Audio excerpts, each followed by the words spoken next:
تھے۔ حضرت موسیٰ علیہ السلام کو اللہ نے معجزہ عطا کیا، اور وہ معجزہ یہ تھا کہ وہ عصا کو زمین پہ ڈالتے تو وہ اللہ کے حکم سے اژدہا بن جاتا، اپنے ہاتھ کو بغل میں دبا کے نکالتے تو وہ 14ویں رات کے چاند سے زیادہ روشن ہوتا۔ اب یہ دور کون سا تھا؟ یہ دور جادوگروں کا دور تھا، یہ دور جادوگروں کا دور تھا۔ اسی لیے موسیٰ علیہ السلام کو فرعون نے کہا تمہارے جادو کے مقابلے میں ہم بھی جادو لائیں گے، تمہارے جادو کے مقابلے میں ہمارے بھی جادوگر آئیں گے۔ چنانچہ وہ جادوگروں کا دور تھا۔ فرعون نے موسیٰ علیہ السلام کے مقابلے میں جادوگر لائے۔ جب بڑے میدان کے اندر جادوگروں نے اپنا جادو دکھایا اور موسیٰ علیہ السلام نے اپنا معجزہ دکھایا تو سب سے پہلے تماشائیوں نے سجدہ نہیں کیا، سب سے پہلے جادوگروں نے سجدہ کیا۔ کیوں؟ جادوگر اس لائن کے لوگ تھے، وہ جانتے تھے جادو کی انتہا کہاں تک ہوتی ہے۔ سجدہ کر کے بتا دیا موسیٰ نے جادو نہیں کیا، موسیٰ نے معجزہ دیا۔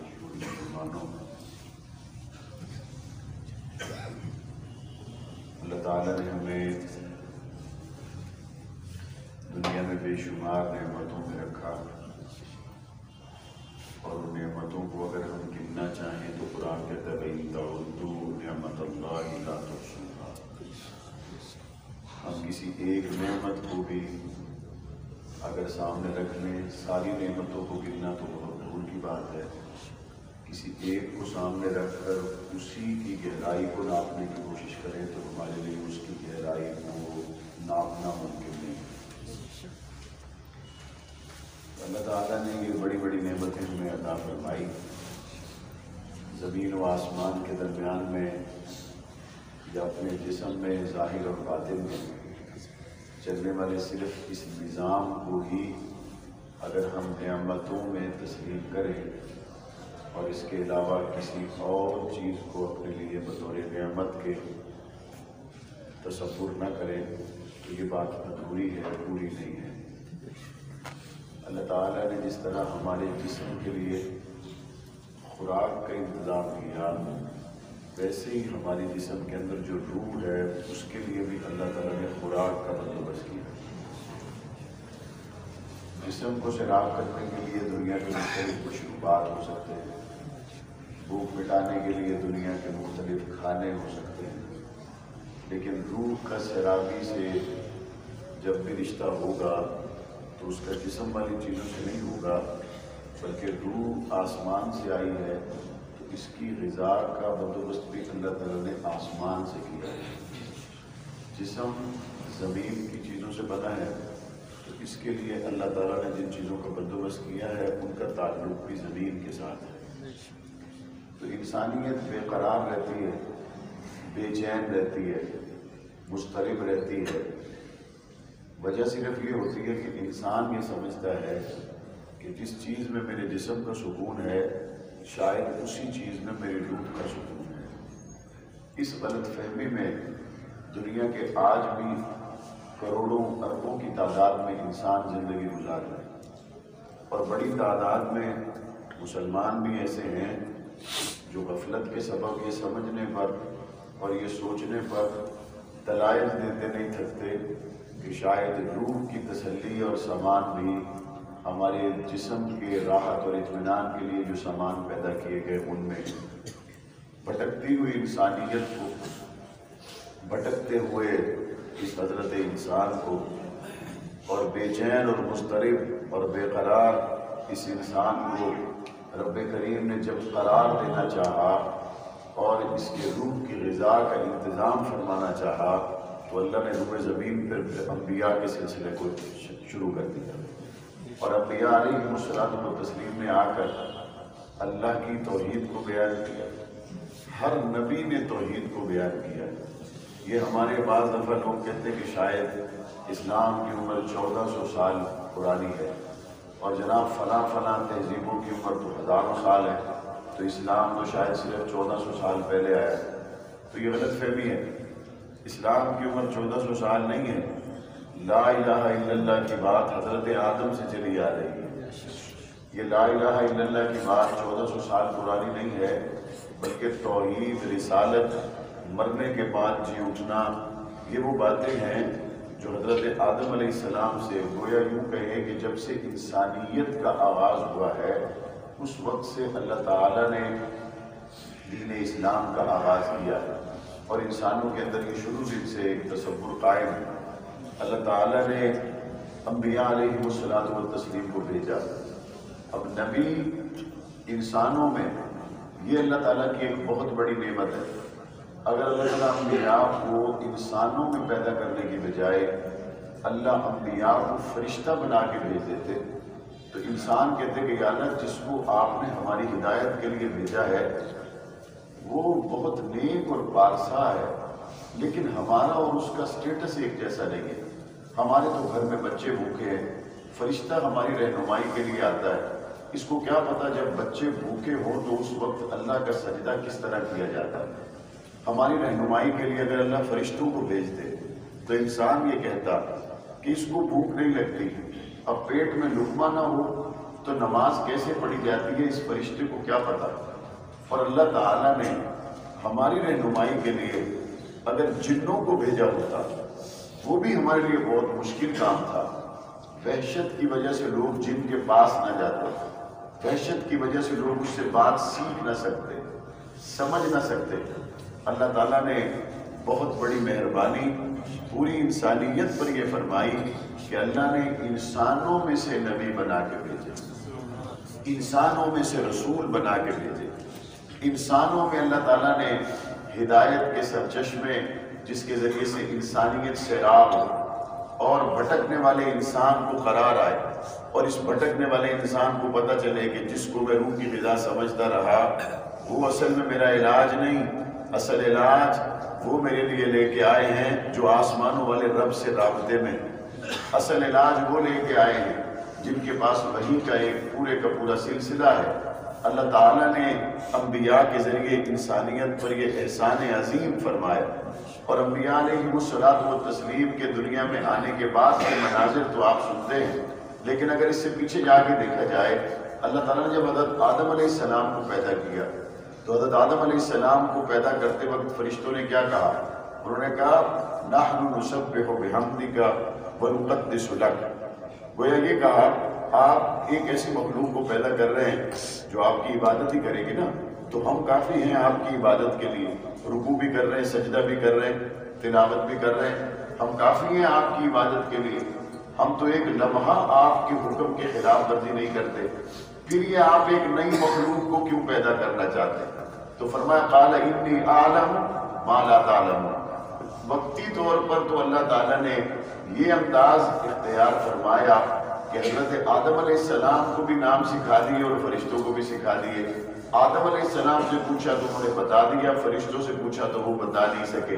حضرت آدم علیہ السلام کو پھر سب نے سجدہ کیا، لیکن قال انی اعلم ما لا تعلمون، اس کا ایک دوسرا رخ یہ بھی ہے کہ فرشتوں تم ٹھیک کہتے ہو، نحن نسبح بحمدک ونقدس لک، کوئی شک نہیں تم سجدہ بھی کرتے ہو، قیام بھی کرتے ہو، رکوع بھی کرتے ہو، ایک لمحے کے لیے ہمارے خلاف چلنے کی تمہارے مجال نہیں، مجال کیا تمہارے اندر خلاف چلنے کا مادہ ہی نہیں۔ انی اعلم ما لا تعلمون، میں اب ایک ایسی مخلوق پیدا کرنے لگا ہوں جس کی ہاتھوں میں ہتھ کڑی ہوگی اور زبان پہ میں رب کی تسبیح بیان کر رہا ہوں۔ اس کے گھر میں بچے تو بھوکے ہو گئے، لیکن میں ایسی مخلوق پیدا کرنے والا ہوں جو حرام کا لقمہ ان کے لیے کما کے نہیں لائے گا۔ تم میری عبادت کرتے ہو، تمہیں بھوک اور پیاس نہیں لگتی، میں ایک ایسی مخلوق پیدا کرنے والا ہوں جو اپنے رشتہ داروں کو چھوڑ دیں گے لیکن میں رب سے جڑنے والے تعلق کو کبھی فراموش نہیں کریں گے۔ تمہاری حمد و ثنا اپنی جگہ پر، لیکن ہم ایسی مخلوق پیدا کرنے والے ہیں جو آرے کے نیچے چر جائیں گے لیکن میں رب سے محبت کا تعلق ٹوٹنے نہیں دیں گے۔ تمہاری محبت اپنی جگہ، ہم اب ایک ایسی مخلوق کو پیدا کرنے لگے ہیں جو اپنے وطن چھوڑیں گے، کنبے اور قبیلے چھوڑیں گے، علاقے چھوڑیں گے، اولادیں چھوڑیں گے، لیکن رب سے ایک لمحے کے لیے نظر پھیرنا ان کے لیے ممکن نہ ہوگا۔ اللہ تعالیٰ نے انبیاء کے سلسلے کو جاری کیا، اور نبی جب دنیا میں آنے کے بعد انسانوں کو مخاطب کرتا ہے اور وہ یہ کہتا ہے میں نبی ہوں، میں رسول ہوں، یہ دعویٰ چھوٹا دعویٰ نہیں ہے، یہ دعویٰ کائنات کا سب سے بڑا دعویٰ ہے کہ میں نبی ہوں، میں رسول ہوں۔ کیا مطلب؟ کہ میں وہ بندہ ہوں جس کے ساتھ آسمان و زمین کا مالک رابطے میں ہے، بذریعہ وہی ہم رابطے میں ہیں۔ اب دوسرا بندہ فوری طور پر اعتراض کرے گا، جناب آپ نے بہت بڑی بات کی ہے کہ ہمارے ساتھ رب رابطے میں ہے، آپ نے بہت بڑی بات کی ہے کہ زمین آسمان کو پیدا کرنے والا، چاند اور سورج کی منازل کو طے کرنے والا آپ کے ساتھ رابطے میں ہے۔ آپ نے اتنی بڑی بات کہہ دی، اس کی آپ کے پاس کوئی دلیل ہے؟ تو نبی اپنی نبوت پر جو دلیل دے اس دلیل کو معجزہ کہا جاتا ہے۔ اس دلیل کو کیا کہتے ہیں؟ معجزہ۔ لوگ تو کہیں گے کھاتے پیتے تو ہماری طرح ہو، بازاروں میں جاتے تو ہماری طرح ہو، خاندان تمہارا ہمارے جیسا، علاقے میں ملنا جلنا تمہارا ہمارے جیسا ہے، ہاں اتنا ضرور ہے کہ تم بھلے آدمی ہو۔ انبیاء اعلان نبوت سے پہلے بھی معصوم ہوتے ہیں، انبیاء کو اعلان نبوت سے پہلے بھی اللہ نے گناہوں سے یوں محفوظ رکھا، گویا یوں سمجھیے کہ مجھے اور آپ کو حکم یہ ہے، مجھے اور آپ کو حکم یہ ہے کہ ہم گناہ کے قریب نہ جائیں، لیکن انبیاء کے بارے میں گناہ کو حکم یہ ہے کہ تم نبی کے قریب نہیں آتے۔ تو اعلان نبوت سے پہلے بھی گناہ کی ضرورت نہیں وہ نبی کے قریب چلا جائے۔ اعلان نبوت سے پہلے بھی انبیاء کے اوصاف پڑھیں، یتیم کے سر پہ ہاتھ رکھنے والا، مظلوم کا ساتھ دینے والا، ظالم کے ہاتھ کو روکنے والا، کبھی نہ شرک کرنے والا۔ حضرت ابراہیم علیہ السلام کے باب میں آپ نے پڑھا اور سنا نہیں؟ حضرت ابراہیم علیہ السلام نے اپنے ابا سے کیا کہا؟ ابا یہ بات میری سمجھ سے باہر ہے، خود ہی بناتے ہو اور خود ہی پوچھتے ہو، یہ بات میری سمجھ سے باہر ہے کہ تم نے اپنے لیے اس طرح کے الہ بنا لیے اور اس طرح ایک پورا جناب کو تم نے نظام قائم کر دیا، میں تو ان بتوں کو سجدہ کرنے والا نہیں ہوں۔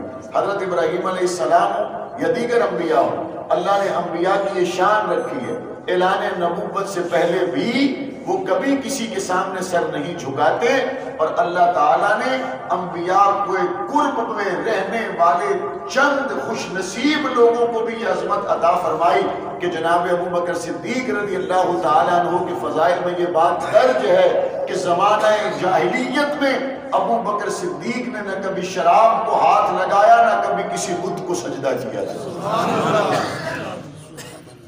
نبی جب لوگوں سے کہے کہ میں نبی ہوں تو لوگ اس کو نبی کہیں گے کہ جناب آپ ہماری طرح کھاتے پیتے، آپ نے بہت بڑی بات کر دی، بہت بڑی بات کر دی آپ نے۔ تو نبی اپنے نبوت کو دعویٰ کرنے کے بعد جو اس پہ دلیل آتا ہے اس دلیل کو کہتے ہیں معجزہ۔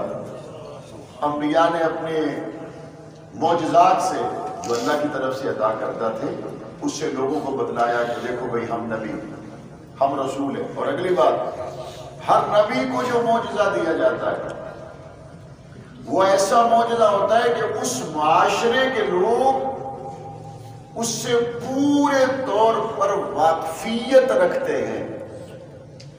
مزید آسان کر دیتا ہوں، اگر کسی جگہ حکیم ڈاکٹر پائے کے ڈاکٹر بیٹھے ہوئے، پائے کے حکیم بیٹھے ہوئے، تو وہاں پہ اگر کوئی آدمی ڈاکٹری کی لائن کی بات کرے اور وہ قابل ذکر نہ ہو تو ظاہر ہے مشہور نہیں ہوگا، اور اگر وہ مشہور ہو جائے اور اس کے اندر کوئی نہ کوئی ایسا سالٹ اس نے ملایا ہوا ہو جو انسانی صحت کے لیے مضر ہو تو فوری طور پر بڑے اس ڈاکٹروں کے شہر میں ڈاکٹر اس کو گھیر لیں گے کہ جناب یہ لیبارٹری رپورٹ آپ کے خلاف آ رہی ہے، یہ ڈاکٹروں کا بورڈ آپ کے خلاف ہے، یہ سالٹ جو آپ نے اس میں لائے یہ انسانی صحت کے لیے مضر ہے، غلط ہے۔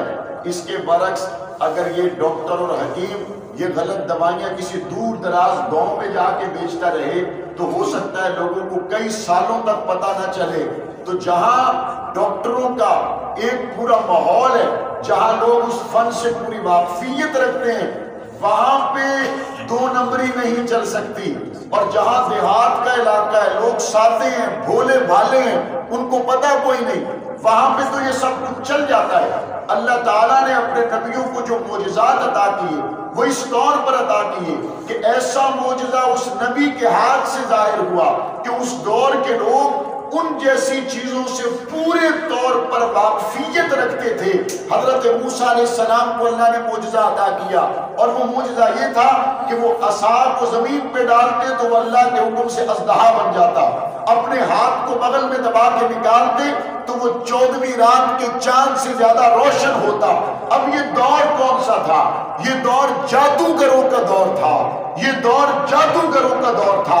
اسی لیے موسیٰ علیہ السلام کو فرعون نے کہا تمہارے جادو کے مقابلے میں ہم بھی جادو لائیں گے، تمہارے جادو کے مقابلے میں ہمارے بھی جادوگر آئیں گے۔ چنانچہ وہ جادوگروں کا دور تھا۔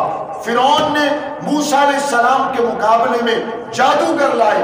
جب بڑے میدان کے اندر جادوگروں نے اپنا جادو دکھایا اور موسیٰ علیہ السلام نے اپنا معجزہ دکھایا تو سب سے پہلے تماشائیوں نے سجدہ نہیں کیا، سب سے پہلے جادوگروں نے سجدہ کیا۔ کیوں؟ جادوگر اس لائن کے لوگ تھے، وہ جانتے تھے جادو کی انتہا کہاں تک ہوتی ہے۔ سجدہ کر کے بتا دیا موسیٰ نے جادو نہیں کیا، موسیٰ نے معجزہ دکھایا۔ اگر جادو کی لائن کی بات ہوتی تو جادوگر سے زیادہ اور کون پہچانتا ہے؟ حضرت عیسیٰ کو اللہ نے معجزہ دیا۔ کیا معجزہ ہے؟ کہ مردے کو زندہ کر دے، ماں کے پیٹ سے نابینا پیدا ہونے والے کو بینا کر دے، کوڑ کا مریض ان کی دعا سے شفایاب ہو جائے۔ اور یہ ڈاکٹروں اور حکیموں کا دور ہے۔ اس دور کے حکیموں کو چھوڑو، آج کی ساری سائنس پورا ٹل لگا لے تو کسی مردے کو زندہ کر سکتے؟ حضرت عیسیٰ کو معجزہ اللہ نے وہ دیا کہ ڈاکٹروں اور حکیموں جہاں عاجز آ گئے کہ نہیں بھائی یہ بات ہے تو یہ ڈاکٹری کی لائن کی بات نہیں ہے، یہ نبی کے ہاتھ سے ظاہر ہونے والا معجزہ ہے کہ وہ مٹی سے پرندہ بنائے اور بنا کے اس کو پھونک مارے اور وہ اڑتا ہوا اللہ کے حکم سے نظر آئے۔ تو بتاؤ اگر تم ایسا کر سکتے ہو، اگر نہیں کر سکتے تو پھر مانو یہ اللہ کا نبی اور رسول ہے۔ میرے نبی صلی اللہ علیہ وسلم کو اللہ نے عصا نہیں دیا، میرے نبی کو اللہ نے اڑنے والا سلیمان علیہ السلام کا تخت نہیں دیا، میرے نبی کریم صلی اللہ علیہ وسلم کو اللہ تعالیٰ نے حضرت عیسیٰ علیہ السلام جیسے حکمت کی وہ دعائیں اور اس طرح کے معجزات نہیں دیے، لیکن میرے نبی صلی اللہ علیہ وسلم کو اللہ نے وہ قرآن عطا کیا۔ اور کس ماحول میں عطا کیا؟ جب عرب کے بڑے بڑے شعراء اور بڑے بڑے ادب سے واقفیت رکھنے والے لوگ تو ایک طرف، عرب کا چرواہا بھی اگر کوئی شعر کہہ دیتا تو وہ شعر عرب سے نکل کر دور دراز علاقوں میں محلات کی زینت بنتا ہوا نظر آتا۔ یہ معاشرہ کون سا تھا جس کے اندر عربی عرب سے تعلق رکھنے والے لوگ ان انتہاؤں پر تھے کہ جن کا شعر پورے عرب میں مشہور ہوتا اور اس کے مقابلے میں کوئی شعر کہنے کی جسارت نہ کرتا تو ان کے اشعار کو لکھ کر کعبے کی دیوار پہ لٹکا دیا جاتا، گویا پورے عالم عرب کو بتلایا جاتا اگر تمہارے پاس اتنا وزنی، اتنا بہترین، اتنا خوبصورت الفاظ اور معانی اور مفہوم کے اعتبار سے کوئی شعر ہو تو تم بھی لکھ کے لے آؤ اور کعبے کی دیوار پہ لٹکا دو۔ 7 لوگوں کے اشعار عرصہ دراز سے کعبے کی دیوار پہ لٹکے ہوئے تھے اور وہ گویا زبان حال سے یہ چیلنج دے رہے تھے ہمارے مقابلے میں کوئی ہو تو سامنے آئے، ہمارے مقابلے میں کوئی لکھے تو لکھ سکے۔ ایک صحابی نے قلم اٹھایا، کاغذ اٹھایا اور اس پہ لکھا اِنَّا آتَيْنَاكَ الْكَوْثَرَ فَصَلِّ لِرَبِّكَ وَانْحَرْ إِنَّ شَانِئَكَ هُوَ الْأَبْتَرُ۔ اس سورہ مبارکہ کو جا کے جب کعبہ کی دیوار سے لٹکایا، سارے شعراء اپنے اپنے کلام اتار کے لے گئے کہ جو محمد پہ اترا ہے قیامت تک اور کسی پہ اتر نہیں ہے۔ میرے نبی صلی اللہ علیہ وسلم نے قرآن مجید کے ذریعے ایک ایسا معجزہ میرے نبی کا دنیا میں آیا کہ حضرت موسیٰ کے جانے کے بعد ان کا عصا کبھی اژدہا نہیں بنا، حضرت سلیمان کے جانے کے بعد کبھی ان کا تخت ہواؤں میں نہیں اڑا، حضرت موسیٰ کے جانے کے بعد کبھی ان کا معجزہ اس طور پر ظاہر نہ ہوا جس طرح سے حضرت موسیٰ کے ہاتھ پر تھا۔ لیکن میرے نبی کے جانے کے بعد بھی قرآن آج بھی جو پڑھ لے تو قرآن اس کو زندہ کر دے، آج بھی جو کوئی گونگا پڑھ لے تو قرآن اس کو بولنے والا کر دے، آج بھی جو کوئی اندھا پڑھ لے تو قرآن اس کو دیکھنے والا کر دے۔ آج بھی قرآن مجید اپنی پوری عظمت اور پوری شان کے ساتھ باقی